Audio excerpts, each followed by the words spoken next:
Hello guys, स्वागत है आप सभी का अपने इस अमेजिंग से प्लेटफॉर्म दिशा सक्सेस क्लासेस बाय KKR। जैसा कि आप सभी थंबनेल के माध्यम से तो जान चुके होंगे कि आज हम क्या पढ़ने वाले हैं। बिहार बोर्ड 10th मैट्रिक परीक्षा 2026 के लिए है और प्रकाश का परिवर्तन तथा अपवर्तन ऑब्जेक्टिव क्लास है। और इस क्लास को अगर आप सभी कर लेते हैं तो आपके जो है कम से कम तो यहाँ पर से आपको 5 नंबर जो है आपको फिक्स है। आपको 5 नंबर कोई नहीं उठा सकता है। और मुझे पता है इस वीडियो को, इस क्लास को जो है कम से कम जिसका जो लक्ष्य होना चाहिए 450 प्लस होना चाहिए। 450 प्लस लक्ष्य का ही जो है यह वीडियो जो है वो बिल्कुल परफेक्ट है। और बिना स्किप किए बस लास्ट तक बने रहिएगा। और यहाँ से आप नहीं कुछ सीखिएगा तो ये वीडियो को डिसलाइक करके आप जा सकते हैं। इसके लिए कोई भी जो है रिक्वेस्ट की ज़रूरत नहीं है, क्योंकि यह जो है मैं पहले ही आपको बता देता हूँ, क्योंकि यह पूरा कंटेंट जो है ये क्रिएट करने में लगभग जो है कम से कम तो 10 दिन लगे होंगे। और यह जो है आप सभी के लिए काफ़ी बेहतरीन हो सके, इसके लिए मैंने जो है काफ़ी बढ़िया तरीक़ा से लाया है। तो चलिए क्लास को स्टार्ट करते हैं। पहला क्वेश्चन है, प्रकाश की किरण गमन करती है। जैसा कि आप सभी जो है पहले हमारा लेक्चर वीडियो देखे होंगे तो वहाँ पर आप सभी पढ़े होंगे कि प्रकाश जो है किस रेखा में गमन करती है। तो प्रकाश जो है ऑप्शन ए दिया गया है सीधी रेखा में, ऑप्शन बी दिया गया टेढ़ी रेखा में, ऑप्शन सी दिया गया सीधी रेखा किसी भी दिशा में, और ऑप्शन डी दिया गया इनमें से कोई नहीं। तो प्रकाश की किरण जो गमन करती है वो उसका राइट आंसर जो हो जाएगा सीधी रेखा में। तो यह जो है आप इस तरह से आप सभी पढ़ सकते हैं। दूसरा क्वेश्चन है, प्रकाश का वेग न्यूनतम होता है। प्रकाश का वेग न्यूनतम जो सबसे कम जो होता है वह होता है कांच में। प्रकाश का वेग सबसे कम होता है। कहता है मोटर कार का हेडलाइट में किसका प्रयोग किया जाता है। तो मोटर कार जो होते हैं उसको हेडलाइट में जो है हम अवतल दर्पण का उपयोग करते हैं। अवतल दर्पण का उपयोग जो है हमने पिछले वीडियो में बताया था कि वो जो है अवतल दर्पण का उपयोग हम दाढ़ी बनाने में करते हैं। अवतल दर्पण का उपयोग तुम्हारा सोलर कुकर में किया जाता है। अवतल दर्पण का उपयोग, अवतल दर्पण में सभी प्रकार के प्रतिबिंब बनते हैं, बड़ा, काल्पनिक और छोटा जो है इन सभी प्रकार के प्रतिबिंब बनते हैं। कहता है पाँचवा है कि समतल दर्पण द्वारा बना प्रतिबिंब कैसा होता है। तो समतल दर्पण में हमने बताया था कि समतल दर्पण में हमेशा जो है सीधा और काल्पनिक प्रतिबिंब बनता है। तो इसका जो राइट आंसर हो जाएगा वो काल्पनिक हो जाएगा, क्योंकि छठा कहता है लेंस की क्षमता का ऐसा मात्रक क्या होता है। तो लेंस की क्षमता लेंस में फोकस दूरी के व्युत्क्रम को ही लेंस की क्षमता कहा जाता है। और लेंस की क्षमता का ऐसा मात्रक जो होता है वो डाईऑप्टर होता है। प्रकाश की किरणें की पथ को दर्शाने वाले चित्रों को कहा जाता है। यानी प्रकाश के जो किरण का पथ है उसको दर्शाने वाले जो चित्र होते हैं उसे क्या कहते हैं, किरण आरेख कहते हैं। क्योंकि प्रकाश के जो किरण होते हैं वह एक पथ दर्शाता है, एक चित्र की तरह दर्शाता है, तो उसे को हम किरण आरेख कहते हैं। कहता है 2 डाईऑप्टर क्षमता वाले लेंस का फोकसांतर क्या होगा। यानी जो है डाईऑप्टर दिया, यानी P बराबर जो दिया है वह 2 डाईऑप्टर है। हम फार्मूला जानते हैं, क्या जानते हैं, हम फार्मूला जानते हैं P बराबर 1/f। P जो कितना है 2 है और 1/f। अगर हम क्रॉस मल्टीप्लिकेशन करते हैं तो 2f बराबर हो जाएगा 1, यानी f बराबर 1/2। और कह रहा है सेंटीमीटर के लिए जो 100 से हम गुना करते हैं तो ये हो जाएगा 50 सेंटीमीटर। तो इसका जो राइट आंसर हो जाएगा वो हो जाएगा 50 centimetre. D is right answer. अब है नौमा, किसी उत्तल लेंस का फोकसांतर 50 सेंटीमीटर है तो उसकी क्षमता क्या होगी। वही फार्मूला पर लागू करना है। फोकसांतर 50 सेंटीमीटर अभी जो हमने लाया था, यहाँ पर क्या लाया था, जो है 2 डायोप्टर क्षमता है तो 50 सेंटीमीटर। और यहाँ पर अगर 50 सेंटीमीटर है तो क्या होगा, 2 डायोप्टर होगा। और यहाँ पर डी जो हो जाएगा सही हो जाएगा, क्योंकि उत्तल लेंस में क्या होता है, उत्तल लेंस में जो होता है वह धनात्मक होता है। तो इसका जो राइट आंसर हो जाएगा डी हो जाएगा। कहता है कि प्रकाश की किरणों के समूह को क्या कहते हैं। 10वां क्वेश्चन है कि प्रकाश की किरण के समूह को क्या कहते हैं। तो हमने पढ़ाया था कि प्रकाश की किरणों के समूह को जो है हम किरण पुंज या प्रकाश पुंज कहते हैं। 11वां है उत्तल लेंस की क्षमता होती है। उत्तल लेंस की जो क्षमता होती है वह हमेशा क्या होती है, उत्तल लेंस की क्षमता हमेशा धनात्मक होती है। लेंस की क्षमता, उत्तल लेंस की क्षमता धनात्मक और अवतल लेंस की क्षमता जो होती है ऋणात्मक होती है। कहता है 12वां क्वेश्चन है कि अवतल लेंस की क्षमता जो होती है, अवतल लेंस की क्षमता क्या होती है, ऋणात्मक होती है, और अवतल लेंस की क्षमता जो होती है ऋणात्मक होती है। कहता है कि 13वां है उत्तल लेंस को कहते हैं। उत्तल लेंस को क्या कहते हैं, तो उत्तल लेंस को अभिसारी लेंस कहते हैं और अवतल लेंस को अपसारी लेंस कहते हैं। उत्तल लेंस को अभिसारी लेंस कहते हैं और अवतल लेंस को अपसारी लेंस कहते हैं। 15वां क्वेश्चन है कि निम्न में से कौन सा पदार्थ लेंस बनाने के लिए प्रयोग नहीं किया जाता है। कौन सा ऐसा पदार्थ निम्न में है जो लेंस बनाने के लिए प्रयुक्त नहीं किया जाता। तो लेंस जो है हम उसको बनाने में प्रयोग नहीं करते हैं जो पारदर्शी नहीं होता है। लेंस बनाने में पारदर्शी का प्रयोग किया जाता है। तो इसमें खोजिए कि कौन जो है पारदर्शी नहीं है। तो जल तो पारदर्शी है, कांच भी पारदर्शी है, प्लास्टिक भी पारदर्शी है, मिट्टी जो है पारदर्शी नहीं है। तो किसका उपयोग जो करते हैं, तो लेंस बनाने में मिट्टी का उपयोग जो है हम नहीं करते हैं। तो इसका जो राइट आंसर हो जाएगा वो डी। कहता है 16 किस दर्पण में हमेशा वस्तु से छोटा प्रतिबिंब प्राप्त होता है। यानी कौन सा ऐसा दर्पण है जिसमें हमेशा छोटा प्रतिबिंब होता है। अगर आप सभी जो है उस जो है पीछे वाले लेक्चर वीडियो को अगर आप सभी नहीं देखें तो कुछ नहीं समझ में आया कहीं जो है ऑफलाइन पढ़े होंगे तो आपको जरूर समझ में आ रहा होगा कि किस दर्पण में हमेशा वस्तु छोटा प्रतिबिंब बनता है। तो उत्तल दर्पण एक ऐसा दर्पण है जो हमेशा छोटा प्रतिबिंब बनाता है। समतल दर्पण वस्तु के बराबर प्रतिबिंब बनाएगा और अवतल दर्पण जो है बराबर, बड़ा और जो है वस्तु से जो है छोटा, तीनों प्रकार के जो है प्रतिबिंब बनाता है। तो यहाँ से जो है एक न एक क्वेश्चन जो है यहाँ से आता है। तो आप सभी प्लीज़ ध्यान से देखिएगा और बिल्कुल ही इस क्लास को स्किप नहीं कीजिएगा। और अभी तक जो है वीडियो को लाइक नहीं किया है तो लाइक कर दीजिएगा और चैनल पर नए हैं तो चैनल को सब्सक्राइब कर लीजिएगा, क्योंकि इस तरह का जो है कंटेंट आपको मिलता रहेगा और आपका जो है काफ़ी जो है पढ़ने में आसानी होगी। अब कहता है 17वां क्वेश्चन है कि किस दर्पण से वस्तु का बड़ा प्रतिबिंब बनता है। यानी कौन सा ऐसा दर्पण है जो बड़ा प्रतिबिंब बनाता है। तो हमने बताया था कि वह एक ही दर्पण है जो हमेशा बड़ा प्रतिबिंब बनाता है। तो अवतल दर्पण ही एक ऐसा दर्पण है जो हमेशा बड़ा प्रतिबिंब बनाता है। छोटा प्रतिबिंब कौन बनाएगा, केवल छोटा प्रतिबिंब उत्तल दर्पण, और जो है बराबर प्रतिबिंब समतल दर्पण बनाएगा। आई होप आप सभी समझ पा रहे होंगे। 18वां प्रकाश के परिवर्तन के कितने नियम हैं। लो ये भी बताने वाली बात है, प्रकाश के परिवर्तन के कितने नियम हैं। तो प्रकाश के परिवर्तन हर एक बच्चा जाता है 10th का कि प्रकाश के परिवर्तन के नियम जो है 2 हैं। प्रकाश के परिवर्तन नियम 2 हैं। पूछेगा कि जब प्रकाश की किरण, 19वां कह रहा है कि जब प्रकाश की किरण हवा से कांच में प्रवेश करती है तो वह मुड़ जाती है। कह रहा है कि जब प्रकाश की किरण जो है इधर हवा है और इधर कांच है और इधर प्रवेश करती है तो वह किसकी ओर मुड़ जाती है। तो जब हवा से कांच में प्रवेश करेगा तो वह अभिलंब की ओर जो है मुड़ जाती है, अभिलंब की ओर मुड़ जाती है, अर्थात अभिलंब के निकट जाती है। तो इसका राइट आंसर हो जाएगा बी हो जाएगा। 20वां कह रहा है कि फोटोग्राफी कैमरा का अभिदृश्यक होता है। यानी फोटोग्राफी कैमरा, अभिदृश्यक मतलब जो है उसमें क्या चीज़ का उपयोग किया जाता है। तो फोटोग्राफी कैमरा में जो है उत्तल लेंस का उपयोग किया जाता है। सरल सूक्ष्मदर्शी में उत्तल लेंस का प्रयोग किया जाता है। फिर जो है तुम्हारा दूरदृष्टि दोष को दूर करने के लिए उत्तल लेंस का उपयोग किया जाता है। अब कहता है 21वां कि साइड मिरर के रूप में प्रयुक्त होता है। साइड मिरर के रूप में किसका उपयोग करते हैं। तो हमने बताया था कि साइड मिरर के रूप में जो है उत्तल दर्पण का उपयोग करते हैं। पूछेगा कि अग्रदीप में किसका उपयोग करते हैं, तो अवतल दर्पण का उपयोग करते हैं। तो जो हम बोल रहे हैं इन बातों को भी ध्यान रखिएगा, क्योंकि जो सिर्फ जो है ऑब्जेक्टिव पढ़ने से कोई नहीं, जो है ऑब्जेक्टिव पढ़ने से आपका जो है आप 450 प्लस नहीं ला सकते हैं।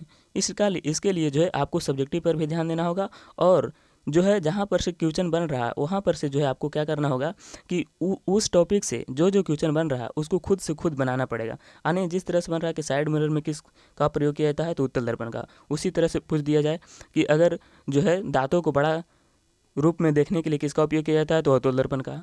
फिर पूछ दिया जाए कि वस्तु का बराबर प्रतिबिंब किसमें बनता है, तो समतल दर्पण में बनता है। तो अब चलते हैं 22वां क्वेश्चन की ओर। 22वां कह रहा है कि एक अवतल दर्पण की फोकस दूरी 10 सेंटीमीटर है तो उसकी त्रिज्या क्या होगी। इसका हमने फार्मूला पढ़ा था कि अवतल दर्पण की फोकस दूरी जो है, अवतल दर्पण की फोकस दूरी कितना है, 10 सेंटीमीटर है। तो वक्रता त्रिज्या, इसका फार्मूला होता है F बराबर R/2। कह रहा है फोकस दूरी जो है 10 सेंटीमीटर है तो वक्रता त्रिज्या यानी हमको R चाहिए। तो इसको जो है क्रॉस मल्टीप्लिकेशन कर देंगे तो R हो जाएगा।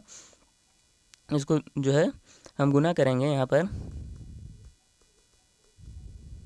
फोकस 10 दिया हुआ है और हमको त्रिज्या निकालना है तो क्रॉस मल्टीप्लिकेशन करेंगे तो ये हो जाएगा R बराबर कितना हो जाएगा, 10 दूनी 20 सेंटीमीटर। तो इसका जो राइट आंसर हो जाएगा वह 20 सेंटीमीटर हो जाएगा। क्या हो जाएगा, 20 सेंटीमीटर हो जाएगा। फार्मूला जो है आप सभी को छोटे छोटे फार्मूले को याद रखना है। 23वां कह रहा है निर्गत किरण एवं अभिलंब के बीच के कोण को कहते हैं। यानी निर्गत किरण और अभिलंब के बीच, इस तरह से कह रहा है कि निर्गत किरण और अभिलंब के बीच, यानी यह जो है निकल रहा है और यह अभिलंब है, तो इस इस कोण को क्या कहते हैं? तो इसी कोण को हम जो कहते हैं निर्गत कोण कहते हैं। निर्गत किरण और अभिलंब के बीच जो कोण बन रहा है निर्गत कोण, आपतित किरण और अभिलंब के बीच जो कोण बन रहा है उसे आपतन कोण। तो इन सभी छोटे छोटे बातों को आपको ध्यान रखना होगा। कहता है सरल सूक्ष्मदर्शी में, हमने पीछे बताया था कि सरल सूक्ष्मदर्शी में किसका उपयोग किया जाता है? तो सरल सूक्ष्मदर्शी में जो है उत्तल लेंस का उपयोग किया जाता है। दाढ़ी बनाने में किसका उपयोग किया जाता है? दाढ़ी बनाने में अवतल दर्पण का उपयोग किया जाता है। तो इन सभी बातों को आप सभी को ध्यान रखना है। 25वां है कि किस लेंस के द्वारा सिर्फ काल्पनिक प्रतिबिंब बनता है, यानी कौन सा ऐसा लेंस है जो काल्पनिक केवल और केवल जो है काल्पनिक प्रतिबिंब बनाता है। तो वह जो है लेंस की बात किया जा रहा है, दर्पण की बात नहीं किया जा रहा है, लेंस की बात किया जा रहा है। तो वह अवतल लेंस एक ऐसा लेंस है जिसमें केवल और केवल काल्पनिक प्रतिबिंब बनता है। लेंस में जो है पूरा प्रक्रिया उल्टा होता है और दर्पण में पूरी प्रक्रिया, दर्पण से लेंस में उल्टा प्रक्रिया होती है। 26वां कहता है परिवर्तन के नियम से निर्धारित होता है, यानी परिवर्तन के कौन से ऐसे नियम है जिससे यह बतलाता है जो ऑप्शन दिया गया वह सही है। तो पहला आपतन कोण परिवर्तन कोण के बराबर होता है, आपतन कोण जो है परिवर्तन कोण बराबर। दूसरा परिवर्तन कोण जो है अपवर्तन कोण, तो यह तो नहीं हो सकता है। आपतन कोण और विचलन कोण ये भी नहीं हो सकता है, इनमें से कोई नहीं। तो इसका राइट आंसर हो जाएगा आपतन कोण जो है परिवर्तन कोण के बराबर होता है। तो आई होप जो है आप सभी यहाँ पर समझ पा रहे होंगे। अब 27वां है कि काल्पनिक प्रतिबिंब जो होता है, कहता है काल्पनिक प्रतिबिंब क्या होता है? काल्पनिक जो होता है हमेशा सीधा होता है। वास्तविक प्रतिबिंब पूछेगा तो वास्तविक प्रतिबिंब जो है हमेशा उल्टा होता है, काल्पनिक प्रतिबिंब हमेशा सीधा होता है। तो जहाँ पर से टॉपिक पर बात आ रहा है वहाँ पर आप सोचिए, माइंड में सोचिए कि इसका जो है इस टॉपिक आया तो इसका एक आध टॉपिक और है कि नहीं। इस तरह से आप सोचिएगा तो आपका माइंड में जो है केवल अपने आप जो है आपका आंसर और क्वेश्चन जो है बनता जाएगा।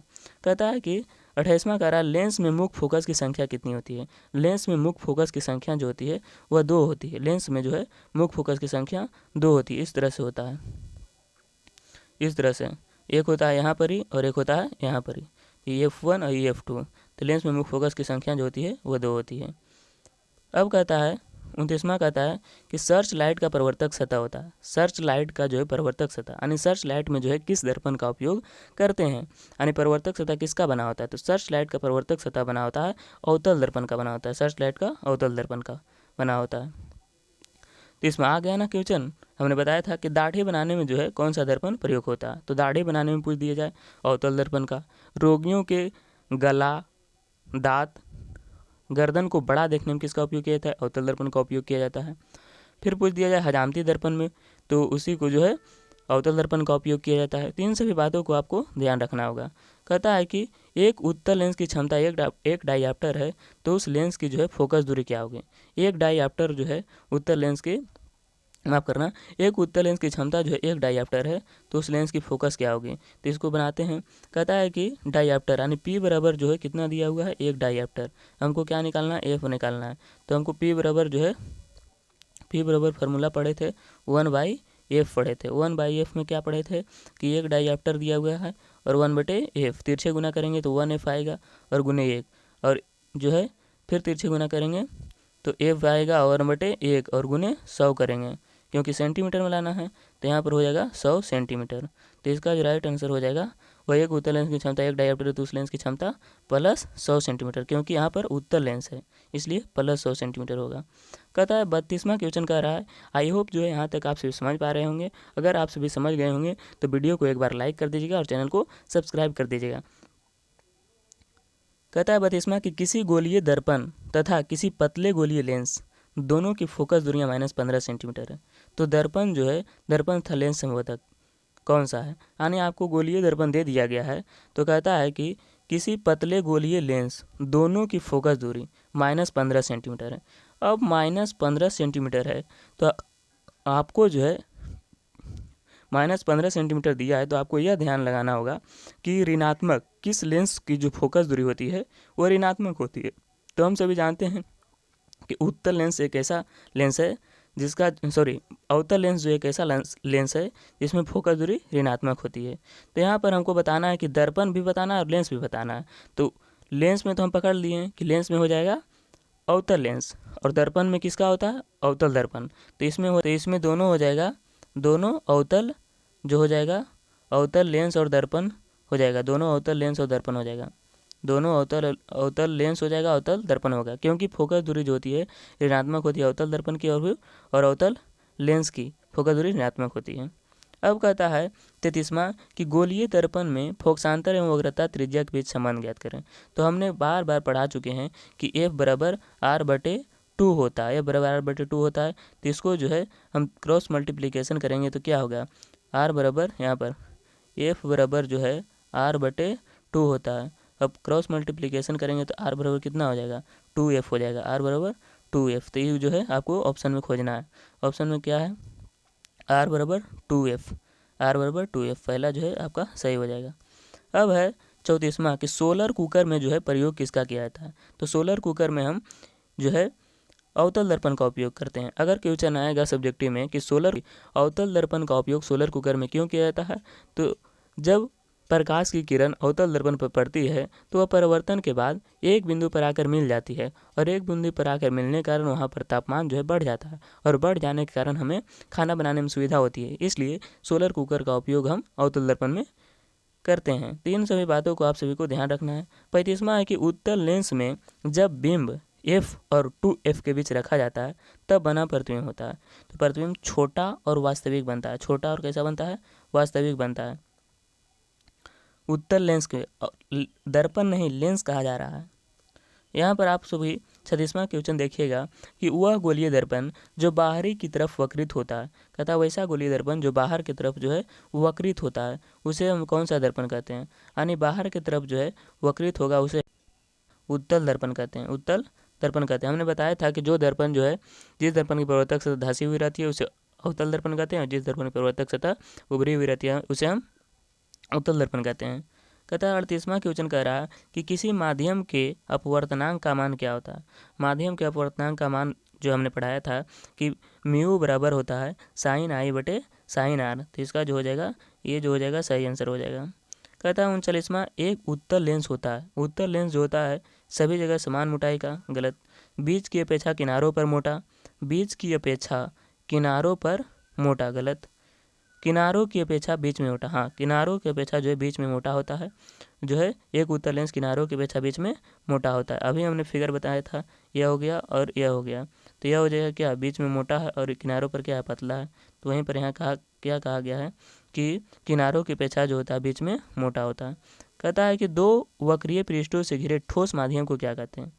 कहता है दो वक्रीय पृष्ठों से जो घिरा होता है उसे हम क्या कहते हैं, तो उसे हम गोलीय लेंस कहते हैं। हमने अभी बताया था कि दो पृष्ठीय जो है घेरा होता है। लेंस का हमने परिभाषा तो नहीं बताया होगा, लेकिन आप सभी देख लीजिएगा कि दो पृष्ठों से घेरा होता है उसे हम क्या कहते हैं, लेंस कहते हैं। तो इसका जो राइट आंसर हो जाएगा लेंस हो जाएगा। कहता है कि वह गोलीय दर्पण जो बाहरी की तरफ वक्रित होता है उसे क्या कहलाता है। आने पहले भी बताए थे हमने इस क्वेश्चन को, तो 2 बार रिपीट हो गया है, कोई बात नहीं। उसे हम उत्तल दर्पण कहते हैं। क्या कहते हैं, उत्तल दर्पण कहते हैं। कहता है गोलीय दर्पण के प्रवर्तक पृष्ठ के केंद्र को दर्पण का क्या कहा जाता है। गोलीय दर्पण के प्रवर्तक पृष्ठ के केंद्र को दर्पण का जो है ध्रुव कहते हैं, यानी केंद्र कह रहा है यानी बीचों बीच, तो उसे हम ध्रुव कहते हैं, ध्रुव कहते हैं। कहता है गोलीय दर्पण के प्रवर्तक पृष्ठ के केंद्र को दर्पण का ध्रुव कहा जाता है। क्लियर है। कहता है किसी लेंस द्वारा उत्पन्न आवर्धन का ऐसा मात्रक क्या होता है। तो लेंस द्वारा उत्पन्न आवर्धन, कहता है आवर्धन किसे कहते हैं, तो प्रतिबिंब की ऊंचाई और वस्तु की ऊंचाई के अनुपात को ही आवर्धन कहता है। इसका जो है कोई मात्रक नहीं होता है। कहता है 45 लेंस के केंद्रीय बिंदु को क्या कहते हैं। लेंस के जो केंद्रीय बिंदु होते हैं उसे हम प्रकाशीय बिंदु कहते हैं या प्रकाशिक केंद्र कहते हैं। लेंस में जो सभी दूरियां मापी जाती है वो प्रकाशीय केंद्र से मापी जाती है, लेकिन दर्पण में सभी दूरियां जो है ध्रुव से मापी जाती है। तो केंद्रीय बिंदु क्या हो जाएगा, प्रकाशिक केंद्र हो जाएगा। कहता है 46 कह रहा है किसी शब्दकोश में पाए गए छोटे अक्षरों को पढ़ते समय आप निम्न में से कौन सा लेंस पसंद करें। 5 सेंटीमीटर फोकस दूरी वाले उत्तल लेंस का उपयोग करते हैं। 5 सेंटीमीटर फोकस दूरी वाले उत्तल लेंस का उपयोग करते हैं, क्योंकि हमें जो है अक्षर को बड़ा करके देखना है, और बड़ा किस में किया जाता है, तो उत्तल लेंस में किया जाता है। कहता है 47 कहता है इनमें से कौन सा दर्पण का सूत्र है, यानी दर्पण का सूत्र है 1/v + 1/u = 1/f। यही जो है दर्पण का सूत्र है। तो यहाँ पर पूछा जाएगा 1/v + 1/u = 1/f। तो यही जो है इसका आंसर हो जाएगा। कहता है कि गोलीय दर्पण का वक्रता केंद्र को किस अक्ष से निरूपित किया जाता है। गोलीय दर्पण में वक्रता केंद्र को जो है किससे हम सूचित करते हैं। तो यहाँ पर देखिएगा कि गोलीय दर्पण इस तरह से हो जाएगा, यह हो गया अवतल दर्पण। अवतल दर्पण में ये हो गया ध्रुव, ध्रुव को हम पी से सूचित करते हैं। फोकस को एफ से करते हैं, वक्रता केंद्र को सी से करते हैं। तो यहाँ पर क्या कहा गया है कि वक्रता केंद्र को, तो वक्रता केंद्र को जो है हम सी से सूचित करते हैं। आगे देखते हैं, कहता है निर्वात में प्रकाश की चाल, माफ करना यहाँ पर चाल होना चाहिए, छाल लिखा गया है। कहता है निर्वात में प्रकाश की चाल कितना होती है, तो निर्वात में प्रकाश की चाल 3×10⁸ मीटर प्रति सेकेंड होती है। कहता है दंत विशेषज्ञों मरीजों के दांत का बड़ा प्रतिबिंब देखने के लिए किस दर्पण का उपयोग किया जाता है। उपयोग आप सभी को याद रखना है, क्योंकि वहाँ पर से 2 नंबर का जो है आपका सब्जेक्टिव भी बनता है और ऑब्जेक्टिव भी कम से कम तो 2 नंबर का जरूर बनेगा उपयोग से। तो दंत विशेषज्ञ जो है मरीजों के दांत बड़ा देखने में हम अवतल दर्पण का उपयोग करते हैं। कहता है पतले लेंस की आवर्धन की क्षमता होती है। कहता है पतले लेंस की आवर्धन की क्षमता, यानी पतला लेंस की आवर्धन की क्षमता क्या होगी। पतले लेंस की आवर्धन की क्षमता जो होती है वह कम होती है। पतले लेंस में आवर्धन की क्षमता कम होती है। यहाँ पर कहा गया है कि मोटे लेंस की आवर्धन की क्षमता क्या होगी, तो मोटे लेंस की आवर्धन की क्षमता अधिक होगी। कहता है कि अवतल दर्पण के ध्रुव और मुख्य फोकस के बीच रखे प्रतिबिंब की प्रकृति कैसे होगी।